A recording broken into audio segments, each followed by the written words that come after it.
വ്യൂവേഴ്സിന് എന്റെ വിനീതമായ നമസ്കാരം. ഞാനിവിടെ സംസാരിക്കാൻ പോകുന്നത് ഈ ഇന്ത്യ മഹാരാജ്യത്തിലെ ഒരു മഹാനായ വ്യക്തിയെ കുറിച്ചാണ്. കൂട്ടുകാരെ, അത് വേറെ ആരുമല്ല, നമ്മുടെ സ്വന്തം മഹാത്മാഗാന്ധി.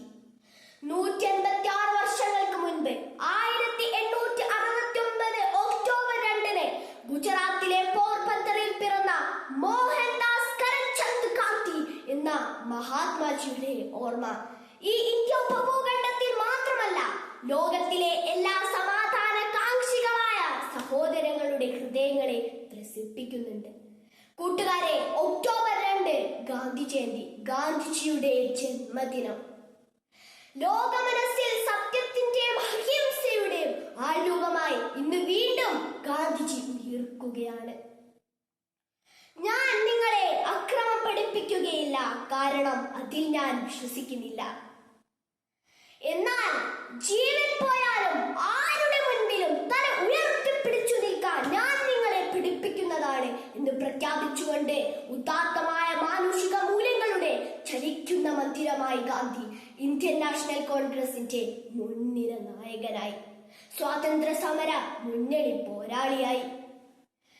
കാലം കാണാൻ കൊതിച്ചുറങ്ങിയ ഒരു സുന്ദര സ്വപ്നമായിരുന്നു ഗാന്ധി. രാജഭരണം ആഭരണമണിയിച്ച ഇന്ത്യൻ ചരിത്രത്തിലെ നാട്ടുരാജ്യങ്ങൾ കലഹിക്കുന്നതിനിടയിലൂടെ വ്യവസായ കണ്ണുകളുമായി നുഴഞ്ഞു കയറിയ വിദേശ ശക്തികളെ ഹിംസയുടെ മാർഗത്താൽ ഇന്ത്യൻ മണ്ണിൽ നിന്ന് തുരത്തി ഓടിക്കാൻ പിറവിയെടുത്ത പ്രവാചക ജന്മമാണ് ഗാന്ധി.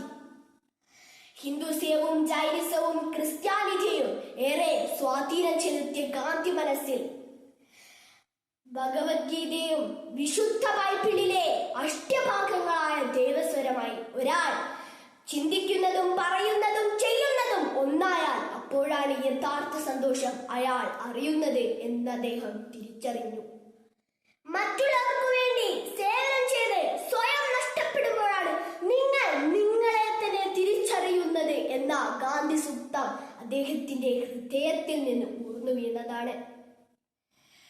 ഭാരതത്തിന്റെ ഭാവവും രാഗവും താളവും തന്റെ പ്രാർത്ഥനയിലും ഉപവാസത്തിലും സത്യാഗ്രഹത്തിലും വെളിപ്പെടുത്തിയ ഗാന്ധിജിക്ക് ധാരാളം ശിക്ഷകണങ്ങളുണ്ടായി.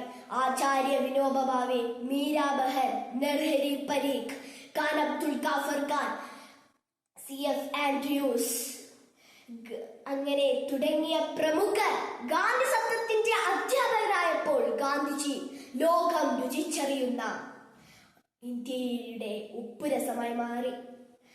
ഗാന്ധി ജയന്തി നമുക്ക് സേവന ദിനമാണ്, മുൻപിത് സേവന വാരമായിരുന്നു. ക്ലാസ്സിലെയും മുറ്റത്തെ കല്ലുപറിക്കും കടലാസു നീക്കിയും മാത്രം ഈ ദിനം നമ്മൾ ആചരിക്കരുത്. മറിച്ച് ഭാരതീയന്റെ സാമൂഹിക വളർച്ചയിൽ തടസ്സം നിൽക്കുന്ന എല്ലാ ചിത്രവാസനകളുടെ മാലിന്യങ്ങൾ തൂത്തെറിയാൻ നമുക്ക് സാധിക്കണം. ഇന്ത്യ സ്വാതന്ത്ര്യ വഴിയിലൂടെ നടക്കട്ടെ.